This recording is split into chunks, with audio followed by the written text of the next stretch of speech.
52 minutes after the hour now, the U.S. is ordering the Gerald Ford Carrier Strike Group to the Caribbean as President Trump says the U.S. is now prepared to hit drug cartels on land. For more, we want to bring in Fox News contributor and former CIA station chief, the great Dan Hoffman. Dan, great to have you with us. I want to share a little sound. This is the president aboard Air Force One. Little gaggle. He's talking about the necessity to somehow stop this. It's not right that we should accept what drug cartels have been doing in our country for so long. Listen to this, get your reaction. We stopped all drugs virtually from coming in by sea.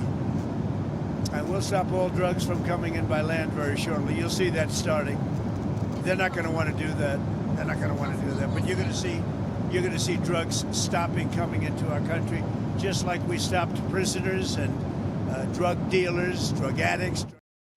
If not by sea, let's do it by land. Is that the right decision?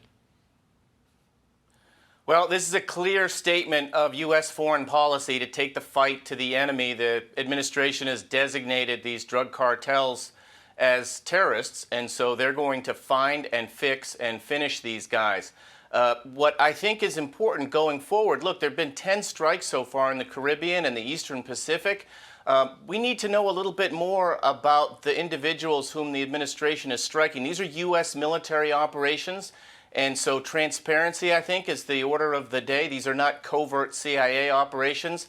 I'd like to know more about the network that these guys are a part of. What sort of drugs were they carrying? Lots of unanswered questions. It would be good for someone, whoever's in charge of this operation, whoever the president has delegated to be in charge. And I think it's probably National Security Advisor and Secretary of State Rubio, who would do well, I think, to get in front of the cameras and answer questions from the press. Of course, during a government shutdown, we're not going to see a lot of congressional oversight. The last thing I would mention is that the real threat to our country, in addition to the threat the president's talking about in the Caribbean, is fentanyl, and that comes from Mexico. And I think the president would do well to delineate the administration's overall strategy to target these cartels, more about what we're doing to target the fentanyl production in Mexico and how we stop it from getting into our country and killing so many of our citizens. 100% spot on, and it's not just interdicting at the border. We've got trucks, we've got tunnels, we've got, obviously we have to protect the land,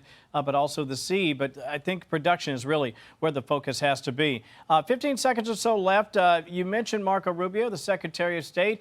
He again has been talking about this idea of the necessity for Hamas to disarm. And the time we have left, do you think that actually happens? I want to get your reaction, though, first to the Secretary, real quick. We want to see a Gaza where people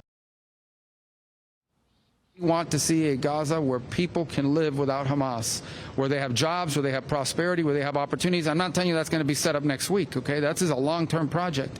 But what I am saying to you is that we want to create the conditions, we want to help create the conditions here so that people in Gaza don't have to be terrorized by Hamas. Tight on time, 10 seconds. Yep. Does it happen? So we're into phase 2 now, where we've got to disarm Hamas, ensure they have no involvement in Gaza's future political process, some kind of post-conflict reconstruction plan, but a peacekeeping force. That's the key. Look, this isn't like fine wine getting better with age. We need peacekeepers in Gaza, not the Israeli army, but Gulf states and others, maybe Indonesia, delivering the kind of security we need to go forward. Dan Hoffman, thank you so much. Quick timeout. We continue after a break. I'm Steve Doocy. I'm Brian Kilmeade. And I'm Ainsley Earhart. And click here to subscribe to the Fox News YouTube page to catch our hottest interviews and most compelling analysis.